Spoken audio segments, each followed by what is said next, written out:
Hello, and welcome to the Intel Brief, your daily intelligence briefing on global geopolitics. Today is Thursday, 12 December. I'm your host Daniel, the founder of HM Intelligence, and every weekday we bring you not just the news, but the so what from the events and decisions that shape our world. So grab a coffee and get ready to be informed. In today's update, we'll be covering South Korea's president defends his martial law decision, Australia seals PNG rugby deal to counter Chinese influence, and the fate of Russian military bases in Syria remains open. So firstly, South Korean President Yoon Suk-yeol defended his controversial decision to declare martial law, describing it as a necessary measure to protect democracy amid accusations of insurrection and political chaos. Yoon justified the decision, claiming it was intended to purge pro-North Korean forces and safeguard the nation's constitutional order, accusing the opposition of paralyzing the government. His remarks shifted from an earlier apology to the public, as he now vowed to fight to the end against what he called the opposition's knife dance of chaos. Despite widespread criticism and an overseas travel ban, Yoon dismissed claims that the martial law bid constituted a rebellion, portraying the National Assembly as a direct disruptive force under the opposition's control. The declaration of martial law has intensified South Korea's political turmoil, with Yoon facing a second impeachment motion from the opposition Democratic Party. The first attempt was blocked by Yoon's ruling People Power Party, though cracks are emerging within the party as its leader has called for Yoon's impeachment now. Meanwhile, investigations into the martial law have led to the arrests and detentions of key officials, including the former defense minister, who has attempted to commit suicide while in custody. Amid growing public frustration, Yoon's presidency is under significant pressure, with authorities searching his office and barring his travel overseas as the crisis unfolds. So what? This man is holding on by a thread at this point. It seems likely that even if he does survive the next impeachment vote, he has absolutely destroyed his political career and possibly damaged his political party's future.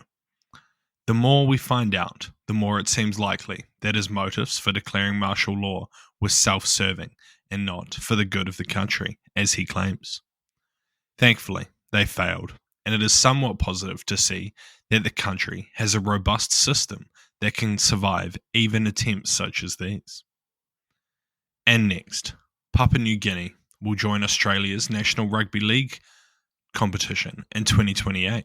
As part of a broader security agreement with Australia. The deal includes $600 million Australian dollars over the next 10 years to support PNG's NRL entry, underscoring the popularity of rugby league within Papua New Guinea, a country of 12 million people. In return, PNG has signed a confidential security pact with Australia, aiming to solidify their partnership and counteract China's growing influence in the region. PNG's Prime Minister has downplayed the agreement, describing it as a reaffirmation of Australia's role as PNG's primary security partner, while maintaining China as a key economic partner. This arrangement is part of Australia's broader strategy to strengthen ties with Pacific nations and to counter Chinese influence that has been growing in the region.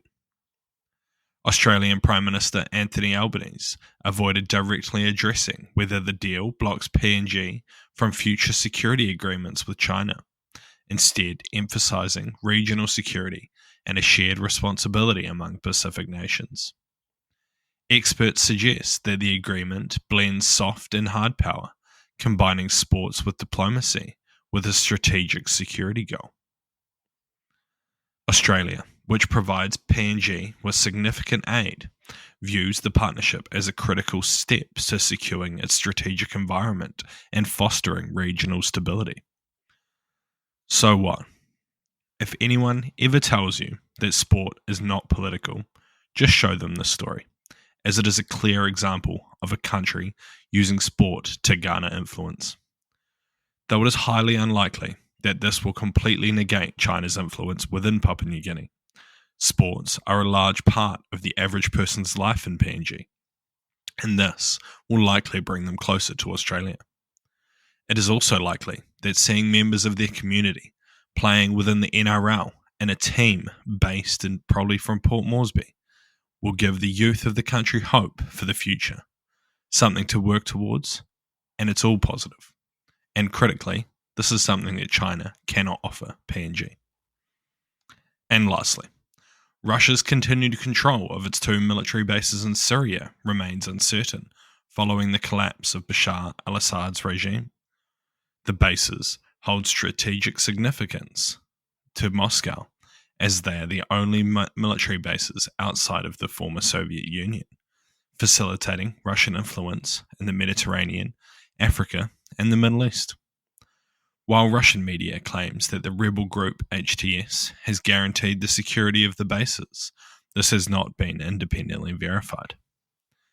Analysts suggest that Moscow may negotiate with HTS to remain at the bases as evidence of large-scale evacuations not being undertaken, outside of the removal of their naval ships. Russia's softening rhetoric towards HTS shifted from labelling them as a terrorist to an insurgent force signals their pragmatism in forging new alliances amid Syria's shifting power dynamics. However, any agreements with HTS faces a significant hurdle, as HTS, supported by Turkey, may resist being viewed as an ally of Russia, especially after Assad has reportedly got asylum there. Experts predict protracted negotiations involving regional players such as Iran as they recalibrate their foreign policy towards Syria. If Russia is forced to leave the country, options for relocating its military presence are limited. Potential alternatives such as Libya and Sudan lack the infrastructure and the strategic advantages offered by Syria. Despite efforts to establish bases elsewhere, Moscow's ability to project its power in the region would likely diminish, underscoring the critical importance of this base. So what? It is interesting to see that some of Russian forces have remained, as it seems unlikely the backers of HTS will still want to keep the Russians around and the bases active. However, it is possible that if Russia can offer them something worthwhile, then they will endure with their presence. This could be things such as money or weapons, both that will be critical following Israeli airstrikes on key positions.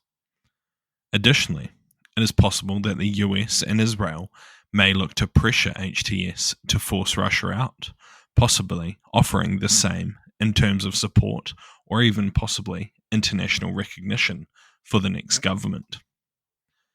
Thank you for listening to the Intel Brief, your daily intelligence briefing on global geopolitics, brought to you by HM Intelligence. If you want to support the podcast, tell your friends to help them stay informed and leave us a 5-star review. Or if you want to learn more about intelligence, why not take one of our courses? They're all online, self-paced and affordable. Thank you for listening. I've been your host, Daniel, and I'll see you next time.